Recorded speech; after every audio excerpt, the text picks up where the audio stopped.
So I'm at Clayton Lake State Park in New Mexico, and it's a little bit off of the beaten path, but it's got something really unique about it. It's what's behind me, dinosaur tracks. These are the best days. These are the best days. These are the best days.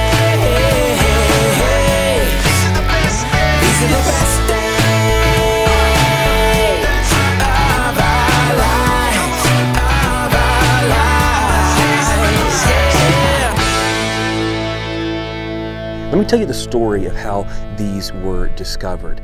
In 1955, the Commission of Game and Fish decided to make a lake here. There was a creek called Seneca that ran through. And so they dammed up the creek and they needed to create a spillway. And so they took dynamite and they blasted out layers of basalt and shale.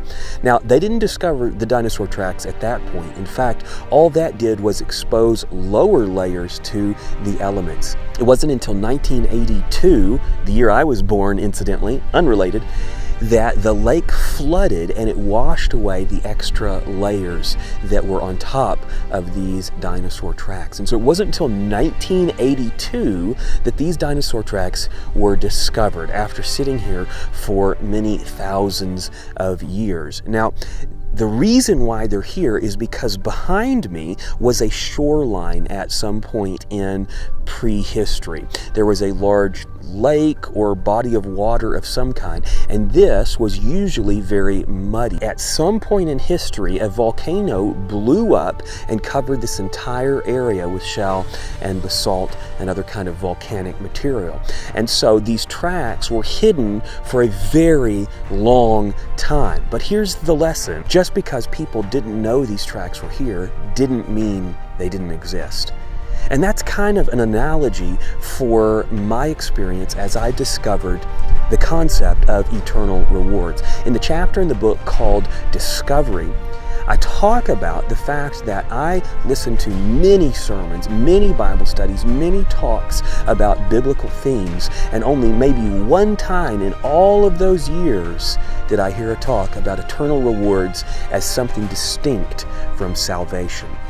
When I began to search for myself, I realized that the information, the concept of eternal rewards was not buried very deep. It was almost right under my feet, so to speak. And so I set out to find out how often eternal rewards are talked about in the Bible. And what I discovered is that every New Testament writer talks about eternal rewards as something distinct from salvation. So like these dinosaur tracks, those references to eternal rewards were sitting right there below the surface, ready to be discovered. Many times when we learn about something new or hear about something we never heard about before, we resist because we think, how could I never have heard of this? Well, that was my experience, but I let the Bible reshape my thinking on this subject, and it has changed my life tremendously. So I'd encourage you to soak up this chapter, learn what you can, keep an open mind. The journey is going to be great.